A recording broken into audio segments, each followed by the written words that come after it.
Hello guys, आप सबका स्वागत है हमारे यूट्यूब चैनल स्टडी विद सूरज में। आज हम उर्दू कसीदे के बारे में पढ़ेंगे, बिलखुसूस मोहसिन काकोरी के नाती कसीदे की तशरीह करेंगे। आपको इस वीडियो शुरू करने से पहले आपको बताना चाहूँगा कि अगर आप हमारे चैनल पे नए हैं तो सब्सक्राइब करें, बेल आइकन को दबाएं ताकि आपको नए नोटिफिकेशन मिलते रहें। आइए हम शुरू करते हैं आज की वीडियो।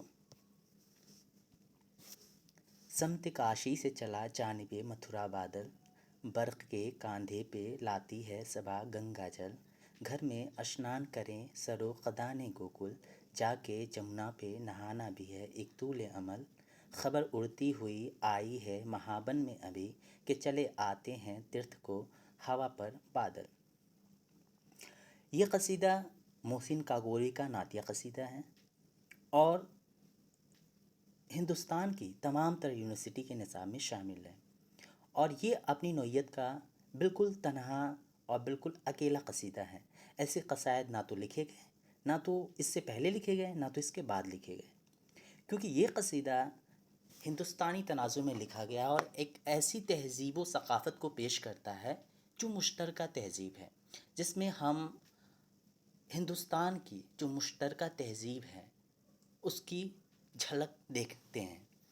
इसमें इन्होंने मोहसिन काकोरी ने अलग अलग मिसालें दी हैं, कभी बनारस की, कभी मथुरा की, और फिर उसे ला करके किस तरह अपने नात की तरफ कैसे वो मुड़ते हैं, कैसे रुजू करते हैं, हम देखेंगे यहाँ पे। अब चलिए शुरू करते हैं इस कसीदे की तशरीह एक एक शेर के साथ। आप सब जानते हैं कि नात किसे कहते हैं। हम तो नात हमद के बारे में जानते हैं, नात के बारे में भी जानते हैं। तो यहाँ पे देखें, इसकी तशरीह करना हमें गैर ज़रूरी मालूम पड़ रहा है, इसलिए बेहतर है कि हम इस कसीदे पे ही रोशनी डालते हैं, कसीदे की तरफ देखते हैं।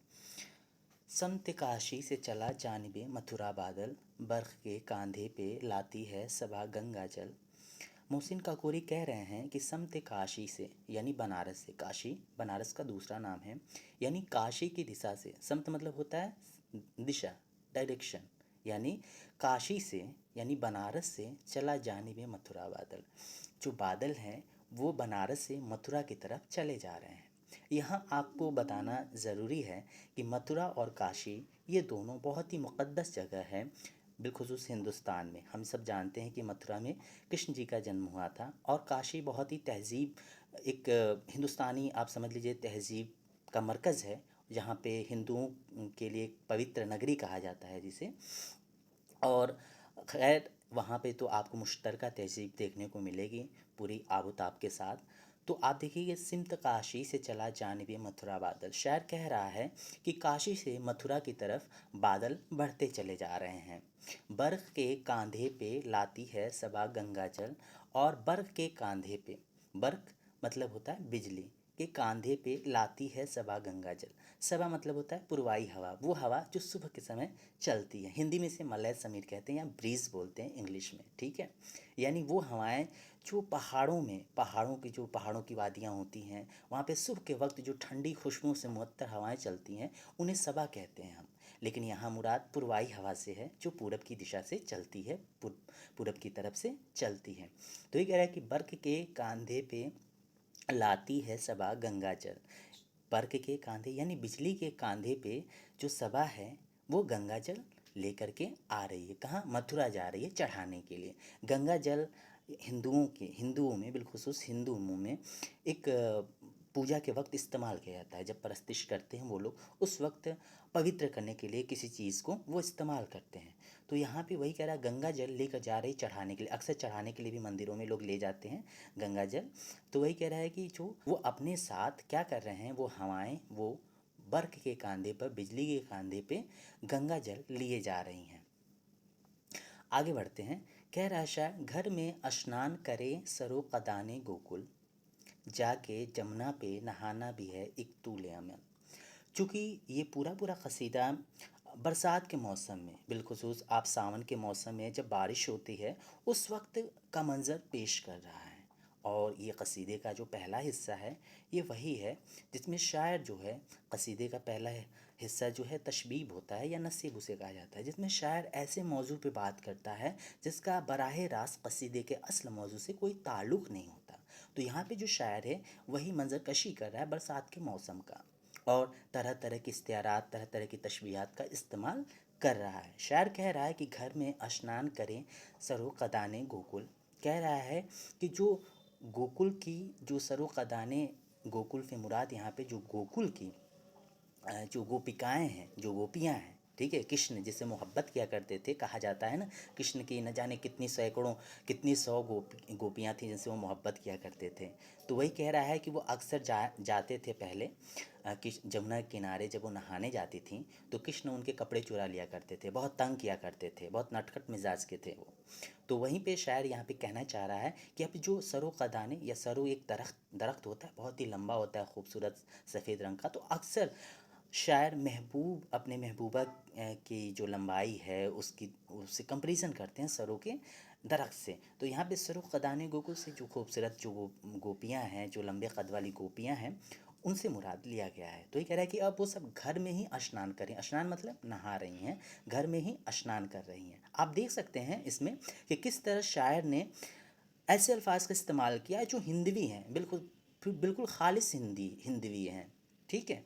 और यही अगर कोई भी शायर किसी तरह के मौजू को पेश करता है, उस मौजू के लिहाज से अल्फाज भी इस्तेमाल करता है। तो यहाँ पे जो शायर कह रहा है कि घर में स्नान करें हैं सरो कदाने गोकुल, कि घर में ही अब जो गोपियाँ हैं वो स्नान कर रही हैं, बाहर नहीं जा रही हैं। क्यों? जाके जमुना पे नहाना भी है एक तूल अमल, क्योंकि बरसात का मौसम है, इसलिए जमुना पे जाकर, जमुना किनारे जाकर जमुना पे नहाना, जमुना नदी में नहाना एक बहुत बड़ा काम है। तूल अमल एक बहुत बड़ा काम इसलिए है क्योंकि बरसात का मौसम है, अगर जाएंगी वो तो भीग जाएंगी, नहा नहीं पाएंगी, नहाने के लिए जाएंगी तो कपड़े भीग जाएंगे उनके। खबर उड़ती हुई आई है महाबन में अभी, के चले आते हैं तीरथ को हवा पर बादल। शायर अब कह रहा है कि खबर उड़ती हुई आई है महाबन, महाबन मतलब वृंदावन में, वृंदावन में यह खबर उड़ती हुई आई है अभी अभी, कि चले आते हैं तीरथ को हवा पर बादल, कि हवा पे सवार होके बादल तीरथ करने के लिए आ रहे हैं, ठीक है। अब आगे देखिए क्या कह रहा है शायर। तहो बाला किए देते हैं हवा के झोंके, बेड़े भादों के निकलते हैं भरे गंगा जल। कह रहे हैं तहो बाला किए देते हैं, तहो बाला ऊपर नीचे करना। आप सबने देखा होगा कि जब हवाएं चलती हैं और बारिश का मौसम होता है तो कैसे बादल लगे होते हैं। आप बिल्कुल इमेज क्रिएट करिए, अपनी इमेजनरी में देखिए कि कैसे होता है वो। तो तहोबाला किए देते हैं हवा के झोंके, बरसात का मौसम होता है और बादल लगे होते हैं, तो हवाएं चलती हैं तो किस तरह बादल ऊपर नीचे होले खाते हुए होले होले आगे बढ़ते हैं। तो कह रहे हैं कि हवा के झोंके से जो बादल हैं वो होले होले आगे बढ़ रहे हैं, कभी नीचे हो रहे हैं, कभी ऊपर हो रहे हैं। बेड़े भादों के निकलते हैं भरे गंगा जल, और भादों के यानी भादों का मौसम है, उसको हिंदी में भादो कहते हैं। जैसे कि इसमें अलग अलग, जैसे जनवरी फरवरी है, उसे पूस माह, फागुन, चैत, बैसाख ऐसे करके है उसमें, ठीक है। तो उसी का एक महीना होता है भादो। तो ये बरसात का मौसम होता है, बहुत बारिश होती है उस वक्त। तो कह रहा है बेड़े भादों के निकलते हैं भरे गंगा जल, जो भादों के बेड़े हैं यानी भादों के जो बादल निकल रहे हैं, भादों में जो वो अपने अंदर गंगा जल भरे हुए निकल रहे हैं। हालांकि वो तो आप सब जानते हैं कि ऐसा कुछ नहीं होता। ये जो बादल में पानी आती है ये बंगाल की खाड़ी से उठने वाली हवाओं के साथ आती हैं और वहाँ से पानी ले आते हैं। लेकिन यहाँ पे शायर सिर्फ़ और सिर्फ अपना एक अंदाज़ अख्तियार किया हुआ है, एक इख्तियाराती अंदाज़ में बात कर रहा है कि बेड़े भादों के निकलते हैं भरे गंगा जल, कि गंगा जल लिए हुए सारे बादल आगे बढ़ रहे हैं। कभी डूबी कभी उछली महनों की कश्ती, बहरे अखज़र में तला तुम से पड़ी है हलचल। कह रहा है कभी डूबी कभी उछली महनों की कश्ती, महनों नया चांद की कश्ती यानी कश्ती। आपने देखा होगा कि जो नया चांद होता है उसके दोनों किनारे ऐसे झुके होते हैं और उसको दूर से देखने पर ऐसा लगता है जैसे कि कोई कश्ती हो। अगर समंदर में कोई कश्ती चल रही होती है तो आप दूर से देखेंगे तो उसका ऐसे ही एक अर्धचंद्राकार रूप में दिखेगा, ठीक है। तो वही क्या, महनौ यानी नया चांद। तो कह रहा है कभी डूबी कभी उछली महनौ की कश्ती। कह रहा है कि नए चाँद की कश्ती कभी बादल में डूब रही है तो कभी उसमें से निकल रही है। एक तसव्वुर करिए कि बादल लगे हुए हों, रात हो रही हो, चाँद निकल आया हो और पहली तारीख का चाँद हो पतला-सा, तो उसे देख कर के शायर यही कह रहा है, गोया ऐसा लग रहा है उन्हें देख कर के, चाँद को देख कर के ऐसा लग रहा है जैसे महीनों की कश्ती कभी डूब रही हो, कभी उछल रही हो। बहरे अक्सर में तलातुम से पड़ी है हलचल। कह रहा है बहरे अक्सर यानी नीला समंदर, बहरे अक्सर से मुराद नीला समंदर। लेकिन बिलखुसूस बहरे अक्सर कहा किसको जाता है? कैस्पियन सागर को कहा जाता है जो रूस और ईरान की सरहद पे है। तो बहरे अक्सर से मुराद कैस्पियन सागर से है, लेकिन यहाँ मुराद नीला समंदर से। बहरे अक्सर में तलातुम से पड़ी है हलचल। तलातुम मतलब आप सब जानते हैं कि तूफ़ान आता है तो उसमें तलातुम बर्पा होता है, लहरें ऊपर ऊपर उठती हैं, नीचे गिरती हैं। तो ये कह रहे बहरे अक्सर में तलातुम से पड़ी है हलचल, कि बहरे अक्सर में भी चारों तरफ तलातुम पड़ा हुआ है। लेकिन यहाँ देख कर के, यहाँ पे जो अगर देखा जाए तो शायर यहाँ कह रहा है कि बहरे अक्सर में इस समय तलातुम बरपा है, और उसमें क्या हो रहा है कि यहाँ पे पूरा पूरा एक इख्तियाराती माहौल क्रिएट किया हुआ, एक इख्तियाराती अंदाज में बात कर रहा है वो। कभी डूबी कभी उछली महीनों की कश्ती। किसकी कश्ती? कभी उछल रही है कभी डूब रही है, ये महीनों की कश्ती है। कहाँ उछल रही है, कहाँ डूब रही है? ये पूरे आसमान को एक नीला समंदर करार दिया है यहाँ पे, ठीक है। तो सारी बातें यहाँ इस्तेआराती हैं। बहरे अक्सर से मुराद नीला समंदर यानी आसमान जिसमें बादल लगे हुए हैं। तलातुम से पड़ी है हलचल, जिसमें तलातुम बरपा है बादलों का, और उसमें हलचल है। और उसमें क्या हो रही है? कभी माहिनों की कश्ती, महीनों की कश्ती यानी चाँद, कभी उसकी चाँद की कश्ती कभी डूब रही है तो कभी क्या हो रही है? निकल रही है।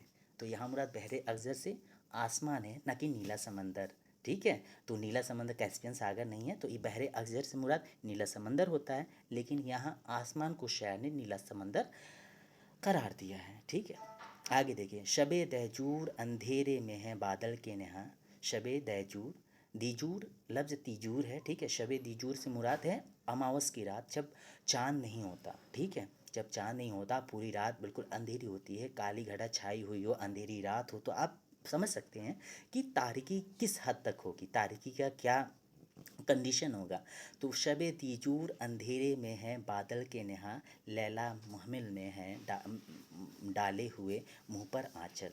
यानी शबे दीजूर अंधेरे में है बादल के नेहा, कह रहा है कि ऐसा लग रहा है रात, अंधेरी रात है, चाँद भी नहीं निकला है, और बादल ऐसा लग रहा है कि जैसे बादल में छुप गया हो चाँद। हालांकि रात कैसी है? अमावस की है, चाँद नहीं निकला है, लेकिन ऐसा लग रहा है गोया बादल में ही छिप गया है चाँद और दिख नहीं रहा है। शबे दहजू अंधेरे में है बादल के नेहा, ठीक है, उसमें भी छुप चुका है। ये जो अंधेरी रात है वो बादल में कहीं गुम हो चुकी है। लैला महमिल में है डाले हुए मुँह पर आँचल, और उसे देखकर ऐसा लग रहा है जैसे लैला जो है, मोहमिल, मोहमिल आप सब जानते हैं कि जो उसकी ऊँटनी है जिस पे वो चल कर के चलती थी, तो वही कह रहा है कि लैला मोहमिल में है डाले हुए मुँह पर आँचल, कि लैला अपनी ऊँटनी पर सवार होकर के अपने मुँह पे आँचल डाले हुए जा रही हो। तो ऐसा लग रहा है इसे देख कर कि ऐसा हो जैसे कि ऐसा उसको देख कर के ये शायर कह रहा है कि उस अंधेरे से मुराद लेकर कह रहा है, चूँकि लैला बहुत गोरी नहीं थी, ठीक है। लैला कहा जाता है अक्सर कि वो गोरी नहीं थी। तो यहाँ पे शायर एक तशबीह दे रहा है और कह रहा है कि शबे दीजूर अंधेरे में है बादल के नेहा, कि कह रहा है कि जो अंधेरी रात है, अमावस की रात है, वो बादल में कहीं गुम सी हो गई है। ऐसा लग रहा है जैसे बादल में वैसी ही अंधेरी रात गुम हो गई है, जैसे लैला कहीं अपने मुंह पे आंचल डालती हो और वो गुम हो गई हो अपने आंचल में। तो आज की ये वीडियो यहीं तक ख़त्म हो रही है, पार्ट 1 है। पार्ट 2 में हम आगे की वीडियोस में देखेंगे इसके दूसरे कसायद के, जो इस कसीदे का जो दूसरा पार्ट होगा उसमें हम आगे स्टडी करेंगे।